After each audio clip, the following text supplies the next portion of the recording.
Hello, bienvenue dans ce nouvel épisode de J'ai peur donc j'y vais, le podcast qui vous aide à créer la vie qui vous ressemble et à gagner en sérénité. Je suis Steph Blue Lips, je suis coach et j'accompagne celles et ceux qui veulent s'épanouir dans tous les domaines de leur vie. Grâce à des accompagnements individuels et personnalisés, j'offre à mes clients un soutien, des outils et des stratégies efficaces pour atteindre leurs objectifs et créer un changement durable dans leur vie. Chaque semaine dans ce podcast, je vous partage des conseils, des outils et des expériences pour vous aider vous aussi à donner un nouvel élan à votre vie. Vous êtes prêts ? C'est parti! Hello à toutes et à tous. Aujourd'hui, on va parler d'un sujet qui me tient particulièrement à cœur puisque moi-même, j'ai cherché la réponse à cette question il y a quelques années. C'est comment prendre une décision de changement professionnel quand on est tiraillé entre sa raison et son intuition. Quand on a ce dialogue intérieur contradictoire, d'un côté, il y a cette petite voix qui te dit que quelque chose ne va pas, tu te sens pas à ta place, tu t'ennuies, tu as l'impression de jouer un rôle, de pas être aligné. Et là, je dis tu, mais en fait, je décris clairement ma situation il y a quelques années. Et le dimanche soir, j'avais une boule au ventre à l'idée de retourner au boulot le lundi. J'étais plus motivée, ce que je faisais me faisait clairement plus vibrer. Je sentais que j'avais besoin de changements, voire de grands changements, c'est-à-dire pas seulement changer d'entreprise, mais vraiment potentiellement de changer complètement de métier.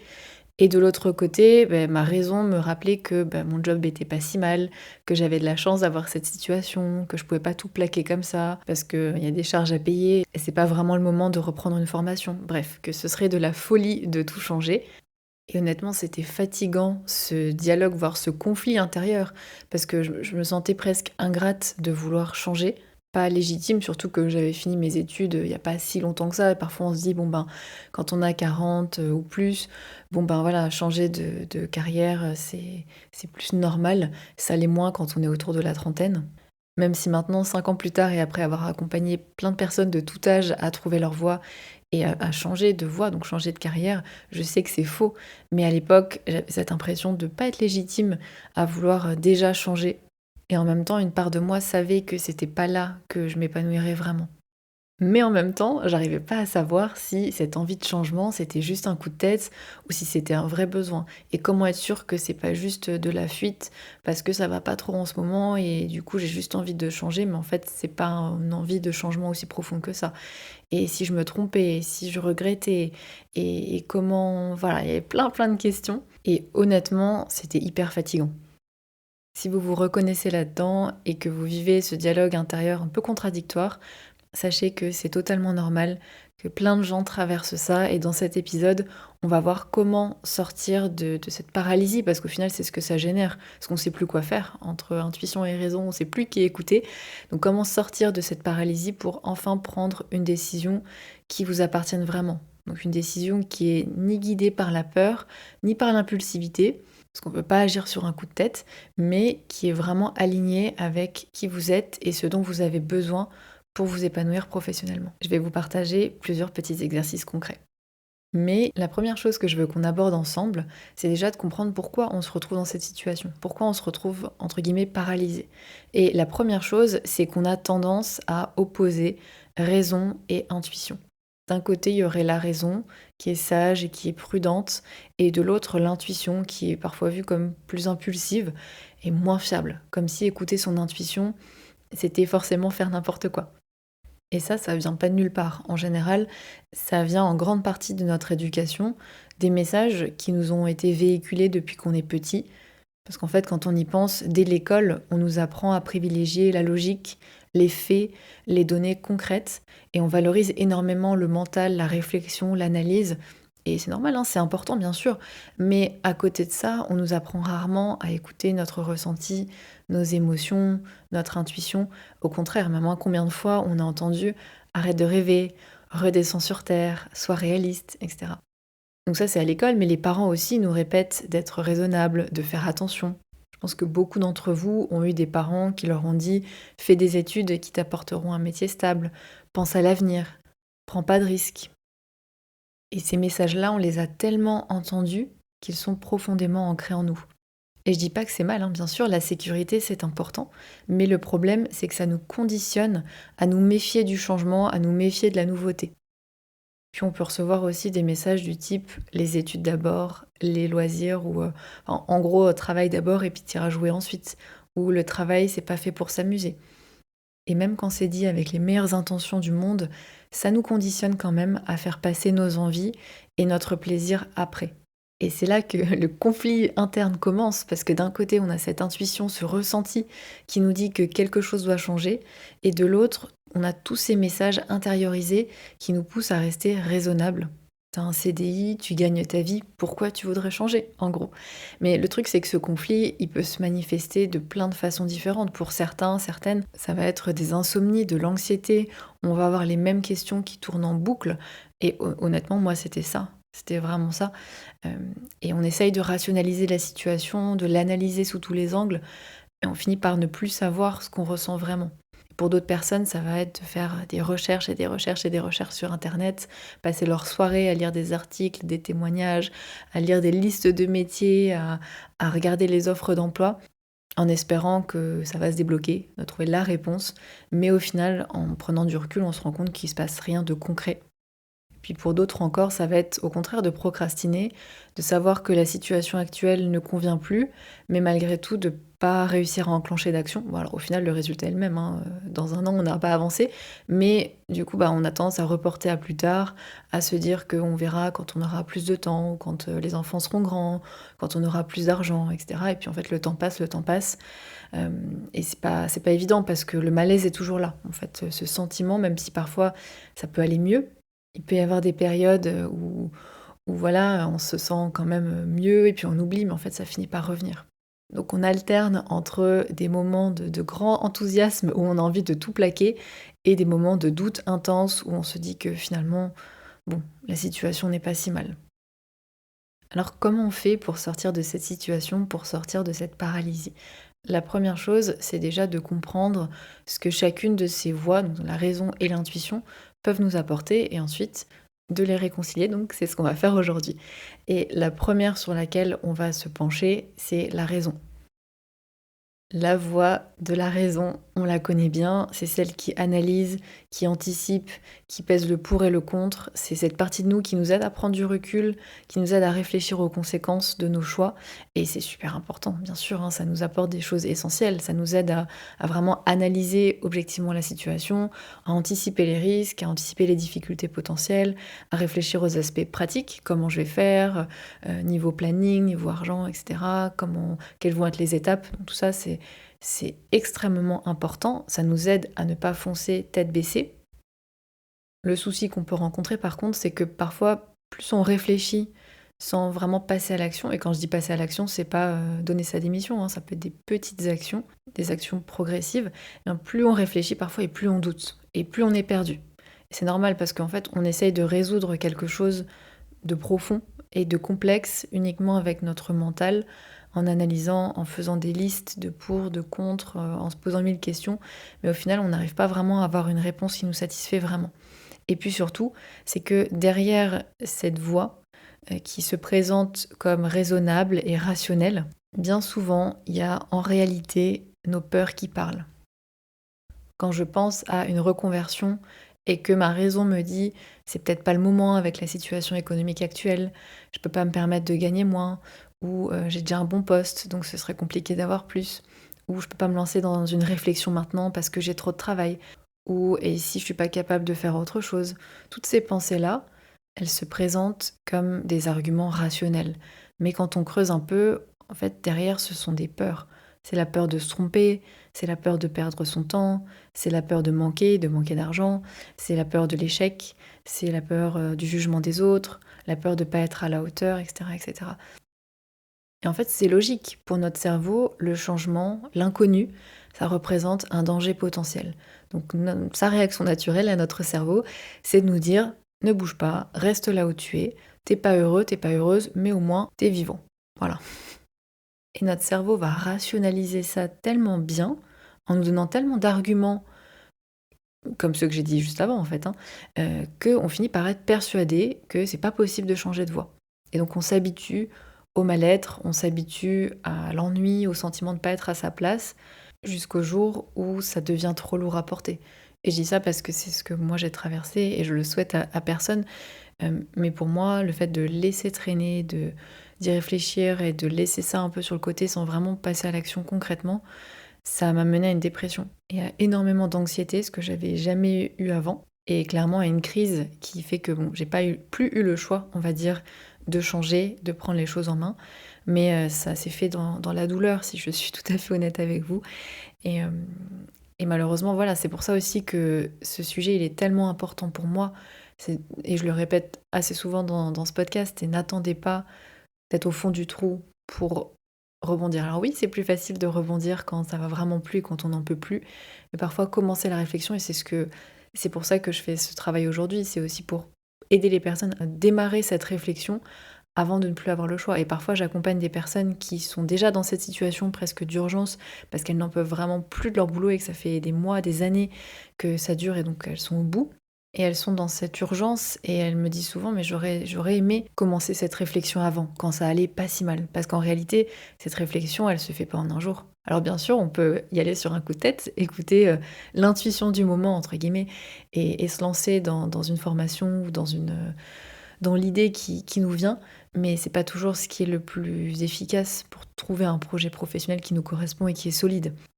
Donc n'attendez pas d'être, au bout du rouleau, au bout du Rolls comme on dit, avant de vous autoriser à envisager un changement. Parce que envisager un changement, ce n'est pas déjà faire le changement, en fait. On peut, entrer en réflexion sans devoir tout changer, dans les 2 mois ou les 6 mois ou l'année qui arrive. N'attendez pas d'être vraiment mal pour vous écouter et pour écouter ce que vous dit votre intuition. Donc pour clore quand même cette partie sur la raison, oui, la raison est très importante, mais attention à ne pas confondre une vraie analyse objective de la situation et des peurs qui se déguisent en sagesse, entre guillemets. Alors maintenant, parlons de cette autre voie que l'on peut avoir, qui est celle de l'intuition. Et on entend tout et n'importe quoi là-dessus, donc parlons-en parce que c'est important. Qu'est-ce que c'est vraiment l'intuition? Souvent, on la confond avec l'impulsivité, avec presque l'absence de réflexion. C'est comme si, voilà, c'est juste un feeling mystérieux, irrationnel, alors que non, en fait. Les recherches qui ont été menées ont montré que, en réalité, c'est une forme d'intelligence qui s'appuie sur notre expérience accumulée, notre capacité à percevoir des choses subtiles, on va dire, parce que notre cerveau, il traite en permanence une énorme quantité d'informations, bien plus que ce qu'on conscientise. Donc l'intuition, c'est un peu comme si notre cerveau faisait une synthèse ultra rapide de toutes ces informations qu'il a emmagasinées, qu'on n'a peut-être pas forcément conscientisées encore une fois, et il nous envoie un message simplifié. Un peu comme un voyant rouge sur le tableau de bord d'une voiture. Ce voyant, il nous alerte qu'il y a un problème, même si au moment où on le voit, on ne comprend pas exactement quel est le problème. Mais alors attention, tout comme il ne faut pas confondre la raison, entre guillemets, avec nos peurs, avec en réalité l'expression de nos peurs, il ne faut pas confondre l'intuition de certains faux signaux que l'on peut recevoir. Par exemple, on peut être en train de traverser un ras-le-bol passager. Après une période difficile, après un conflit avec un collègue, après un gros dossier, une grosse charge de travail, on peut avoir envie de tout plaquer, mais c'est pas forcément le signe qu'on doit changer de métier. Bien parfois, ça peut être l'épuisement. En fait, quand on est épuisé, quand on est proche du burn-out, notre jugement, clairement, peut être altéré, parce que notre cerveau est fatigué tout simplement, et donc on peut avoir l'impression que le problème vient du métier en lui-même, alors qu'en réalité, c'est juste qu'on a besoin de repos, qu'on a besoin de poser des limites. Et attention, parfois, c'est bien sûr, c'est le métier qui ne nous correspond pas, qui ne nous correspond plus, qui correspond plus à notre fonctionnement, et c'est à explorer, mais voilà, juste pour vous dire qu'il faut creuser. Et parfois, bien sûr aussi, ça peut être des peurs. Derrière notre intuition, ce qu'on prend pour une intuition, ça peut parfois être nos peurs qui parlent. Si je me dis par exemple, je sens que j'en suis pas capable, ça peut être lié à un manque de confiance en moi, à la peur de ne pas être à la hauteur, plus qu'à une vraie intuition. L'intuition, c'est souvent une sensation persistante, qui est difficile à expliquer rationnellement, mais qui revient régulièrement, même quand ça va bien par ailleurs. Et c'est ce que je vois souvent chez des personnes que j'accompagne à trouver leur voie. Alors bien sûr, il y en a pour qui ça va plus du tout au bureau, mais il y en a d'autres pour lesquels finalement leur environnement de travail est sympa, leurs collègues sont sympas, les tâches, voilà, enfin bref, en gros ça va, mais malgré tout, il y a quand même ce sentiment ce sentiment de vide, cette frustration qui revient, ce manque d'enthousiasme chronique presque. Parfois des sensations physiques aussi, comme une boule au ventre quand on arrive au bureau, ou des tensions dans les épaules, une fatigue qui part pas. Des pensées aussi qui reviennent régulièrement. Je me vois pas faire ça toute ma vie. Il doit bien y avoir autre chose. Si ça vous parle, si tous les jours ou toutes les semaines vous ressentez un décalage profond, un manque d'alignement avec votre travail, c'est sans doute un signal authentique de votre intuition. Mais attention, ça ne veut pas dire qu'il faut foncer. Ça arrive très souvent que certaines personnes, avant de rejoindre mon programme, elles s'étaient déjà lancées dans des formations parce qu'elles se disaient que ça leur plaisait sur le papier. Certaines ont même enchaîné plusieurs reconversions et elles ont réalisé à chaque fois, une fois en formation ou une fois même malheureusement dans leur nouveau métier, que ça leur correspondait pas vraiment. Elles avaient suivi leurs envies.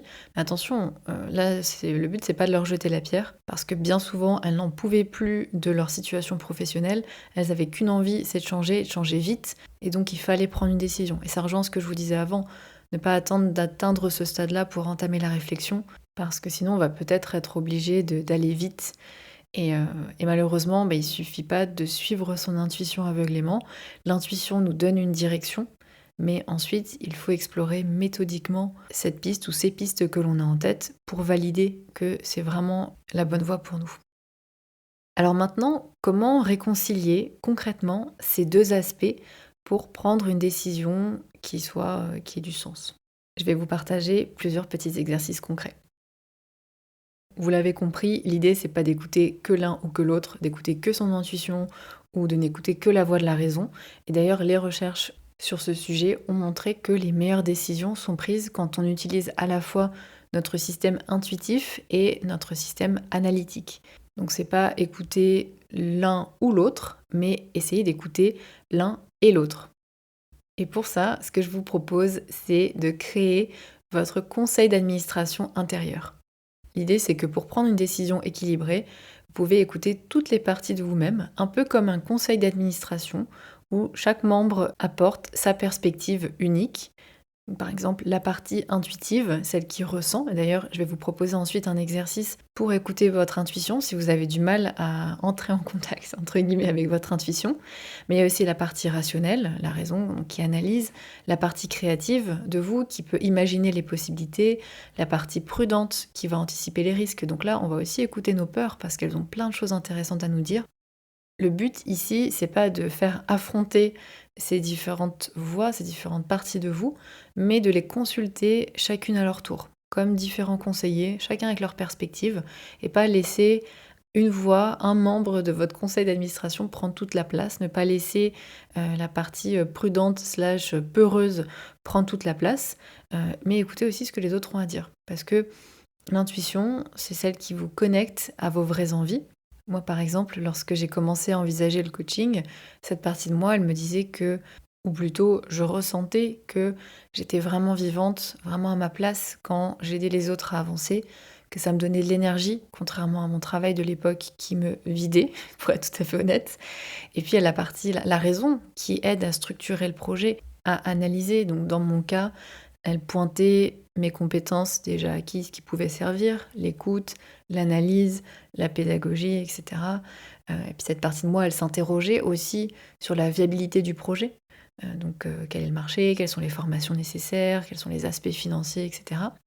Et puis la partie créative, elle imagine les possibilités. Donc c'était cette partie de moi qui se projetait dans différentes façons d'exercer. Pourquoi pas le coaching individuel, pourquoi pas faire des ateliers, pourquoi pas faire des contenus en ligne. Cette partie-là, elle voyait le potentiel d'évolution, d'innovation. Puis la partie prudente qui anticipe les risques. Donc pour ma part, elle s'inquiétait de la perte de sécurité parce que forcément, quitter un emploi stable pour l'entrepreneuriat, c'était l'inquiétude que je pouvais avoir. Il y avait des inquiétudes aussi autour du temps nécessaire pour se former et comment je vais constituer une clientèle. Donc tout ça, en fait, ce qui est intéressant, c'est que la question comment je vais me constituer une clientèle, comment je vais avoir des clients, ça peut à la fois venir de la partie prudente slash peureuse, mais dans ce cas-là, c'est pas forcément très productif. Et donc, il faut passer aussi cette question à la partie rationnelle de nous. C'est-à-dire, au lieu que ce soit « Oh là là, comment je vais trouver des clients ?» il faut que ce soit une vraie question et qu'on analyse cette question et qu'on trouve des réponses. Donc c'est là où la partie rationnelle peut être utile. Quand elle transforme nos peurs en vraies questions à résoudre. Donc voilà, je vous invite à tester. Au lieu de laisser ces voix, ces différents points de vue que vous pouvez avoir se disputer dans votre tête, c'est les utiliser comme différents éclairages sur votre situation. Alors pour revenir sur la question de l'intuition, parce que je sais que c'est pas toujours évident d'écouter son intuition, d'écouter les signaux, c'est pas toujours évident de savoir ce qu'on veut vraiment. Donc je vais vous proposer un petit exercice, mais un exercice puissant pour établir ce dialogue avec votre intuition. Pour ça, il vous faudra 30 minutes, on va dire, ça peut être un bon timing, dans un endroit calme où vous ne serez pas dérangé, avec de quoi écrire, de quoi noter, et si possible une horloge ou un réveil, ou votre téléphone bien sûr, mais là l'idée c'est d'éviter de prendre votre téléphone, ou si vous utilisez le minuteur de votre téléphone, essayez de le mettre en mode avion. Cet exercice, il s'articule en 4 phases. La première, c'est une phase d'ancrage pour faire le calme, pour vous reconnecter à vous, parce que vous avez sans doute des semaines bien agitées, plein de choses à penser. Donc là, l'idée, c'est de se recentrer, de s'ancrer dans le moment. Donc pour ça, je vous invite à vous installer confortablement dans un endroit calme, à fermer les yeux, à prendre 3 respirations profondes, à observer les sensations dans votre corps sans jugement, à observer aussi les pensées qui émergent, pareil, sans jugement, avec bienveillance. Juste vous poser, donc prenez 5 minutes pour cette phase-là et observez ce qui se passe en vous. La deuxième phase, elle va durer 15 minutes où vous allez venir observer ce qui se passe dans votre corps. Pensez à votre travail actuel et observez ce qui se passe en vous. Concentrez-vous sur vos sensations physiques. Est-ce que vous ressentez des tensions dans votre corps? Quelles sensations émergent dans votre poitrine? Comment est votre respiration? Comment est votre énergie? Et vous pouvez prendre des notes de tout ça dans votre carnet. Et ensuite, faites pareil en imaginant un changement professionnel. Et regardez quelles sont les nouvelles sensations qui apparaissent. Est-ce qu'il y a des zones de votre corps qui se détendent? Est-ce qu'au contraire, il y a des zones qui se contractent? Comment évolue votre respiration? Laissez-vous vraiment le temps de regarder ce qui émerge. Et pareil, prenez des notes. Troisième phase, là aussi, vous pouvez prendre 10-15 minutes. Essayez de répondre, de créer un dialogue intérieur. Donc sans vous censurer, complétez les phrases suivantes. Ce qui me fait peur dans l'idée de changer, c'est... Ce qui m'attire dans l'idée de changer, c'est... Elle a complété aussi. Si j'écoutais vraiment mon intuition, sans pression, sans jugement, elle me dirait... Les valeurs qui sont importantes pour moi dans mon travail sont... Dans 5 ans, j'aimerais pouvoir me dire que... Alors bien sûr, vous pouvez choisir d'autres phrases, mais voilà les 5 que moi je vous propose pour essayer d'écouter ce qui vient spontanément lorsque vous devez compléter ces phrases. Et pour terminer, dernière phase, prenez un petit temps pour faire la synthèse de tout ça. Donc du coup là je me rends compte qu'en fait quand on additionne les minutes ça fait plus de 30 minutes, désolée. Dernière phase, essayez de regarder les mots qui ressortent le plus, les phrases qui ressortent le plus, les sensations physiques qui dominent. Essayez aussi de regarder, ok, sur une échelle de 1 à 10, à quel point je me sens vraiment alignée avec mon travail actuel.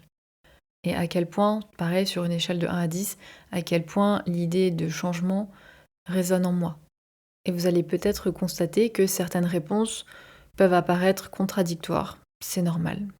Le but de cet exercice, c'est... Déjà, il n'y a pas de bonne ou de mauvaise réponse, très important. Et aussi, l'objectif, c'est pas de prendre une décision immédiate. C'est juste d'écouter votre intuition, là, maintenant. Et vous pouvez répéter cet exercice plusieurs fois, alors pas dans la même journée, bien sûr, mais de le refaire, en fait, peut-être au fil des semaines, pour voir est-ce qu'il y a une évolution et aussi pour apprendre à écouter votre intuition. Parce que si vous remarquez que cet exercice est difficile pour vous, ça peut être pertinent de réessayer à un autre moment. Mais encore une fois, le but, ce n'est vraiment pas de prendre une décision immédiate, mais d'être à l'écoute, d'apprendre à être à l'écoute de cette partie de vous. Si vous sentez que vous avez envie de changement et que vous voulez aller un petit peu plus loin dans les questionnements, j'ai créé un carnet de bord spécial reconversion ou spécial transition professionnelle. Où en fait, pendant 5 jours, alors bien sûr, vous pouvez le faire tout d'un coup, mais le but c'est de faire un exercice par jour, il y a 5 exercices. Et donc en 5 jours, vous allez poser les bases de votre futur ou votre nouvelle vie professionnelle.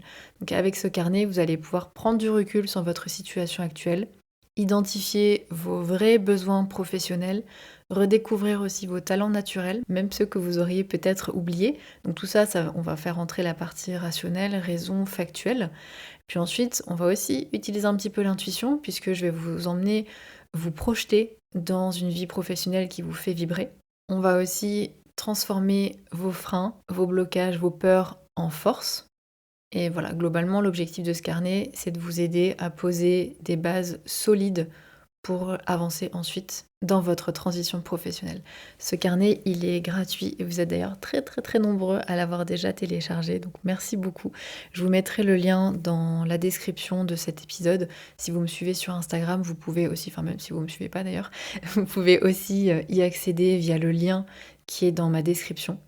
Mon Instagram, c'est Steph Blue Lips, STEF BLUELIPS. Vous pourrez retrouver le lien pour télécharger ce carnet gratuitement.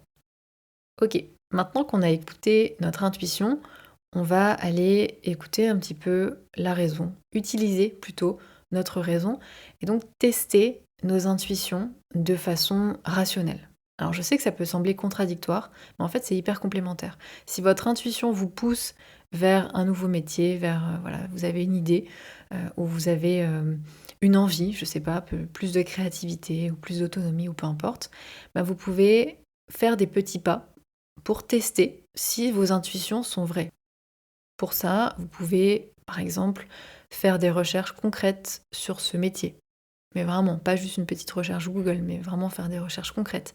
Vous pouvez identifier vos compétences transférables. Vous pouvez rencontrer des professionnels qui exercent ce métier. Vous pouvez faire un stage observation. L'avantage aussi, c'est que ça permet d'y aller par petits pas. Parce que l'erreur qu'on fait souvent, c'est de voir la décision d'un changement professionnel comme quelque chose de binaire. C'est un choix binaire. Soit je change complètement, ou soit je change pas du tout.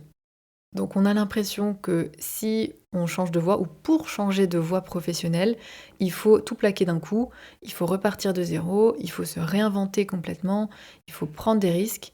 Bref, on a l'impression que c'est tout ou rien.